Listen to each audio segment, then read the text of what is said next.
تو وہاں پر پھر کسی طاقت کے استعمال کی اطلاعات ہیں مبینہ طور پر، چونکہ وہاں انفارمیشن بلیک آؤٹ ہے، اس طرح سے خبریں باہر نہیں آ رہی. تو وہ کالعدم جوائنٹ عوامی ایکشن کمیٹی کہتی ہے کہ ہمارے اوپر بڑا سخت کریک ڈاؤن ہوا، اور اس میں ہم افسوسناک دعوے بھی وہ کر رہے ہیں نقصانات کے حوالے سے، جانی نقصان کے حوالے سے، زخمیوں کے حوالے سے. ابھی بھی اس پر کوئی ہم باضابطہ کلیم نہیں کر سکتے. ایک فریق کا وہ دعویٰ ہے، جبکہ دوسرا فریق ریاست پاکستان یہ سیکیورٹیز رائے ہیں.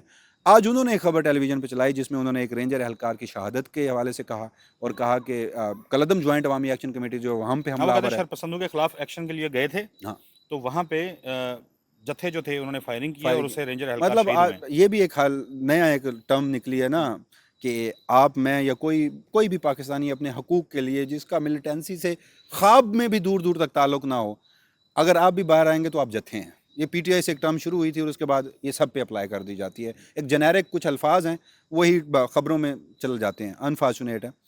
اب اس کے بعد معاملات جو ہیں وہ میرے خیال میں ویسے پھر وہ ویڈیو بھی ایک سامنے دکھائی جا رہی ہے، ایک ویڈیو ہے جس میں ایک وہ نقاب پوش شخص ہے سڑک پہ جو فائرنگ کر رہا ہے. دیکھیے میں اس لیے وہ بار بار ہاں، کہتا ہوں وہ ٹی وی چینلز نے اس کہ کو ایئر کیا ہے. بہرحال کشمیر کے لوگ بڑی تعداد میں اس کالعدم جوائنٹ عوامی ایکشن کمیٹی کے پیچھے تو ہیں نا. یہ پورے 1.5 مہینے سے کشمیر کیسے لاک ڈاؤن ہو سکتا ہے جب تک عوام کی سپورٹ نہ جی ہو؟ تو اگر وہ ایسے لوگ ہیں تو یہ عدالتوں میں براہ راست سماعت کے ساتھ یہ ثبوت ان کے سامنے پیش کریں جی تاکہ کشمیریوں کو پتہ چلے اور وہ اپنے گھروں کو جائیں. بالکل ٹھیک یہ ہے، کسی اسپوائلرز بھی ہوتے ہیں. ہاں، جی. تو یہ ایک بہترین طریقہ ہو سکتا ہے اس میں. اس کے بعد اب ان اور کا ایسے کل موقع پہ وسیم ملک صاحب کشمیر جیسی سینسٹیو جو لوکیشنز ہوتی ہیں دشمن بھی فائدہ اٹھا سکتا ہے. اسی لیے تو ہم یہی کہہ رہے ہیں نا، اس لیے تو ہمارا کہنا ہی یہی ہے کہ بلوچستان میں بھی تو دشمن فائدہ اٹھا رہا ہے نا. آپ اپنی زمین کو ایسا کیوں بنا دیتے ہیں کہ کوئی بھی دشمن جب بیج بوتا ہے تو وہ بیج ایک تنا آور درخت بن جاتا ہے نا. ہمیں اس طرف بھی کوئی توجہ دینی چاہیے، چاہے وہ پختونخوا ہے، بلوچستان ہے، یا پھر آزاد کشمیر ہے. طاقت کا حل اسی لیے ہم کہتے ہیں کہ نہیں ہے، مذاکرات بیٹھنے سے، مل بیٹھنے سے چیزیں حل ہوتی ہیں.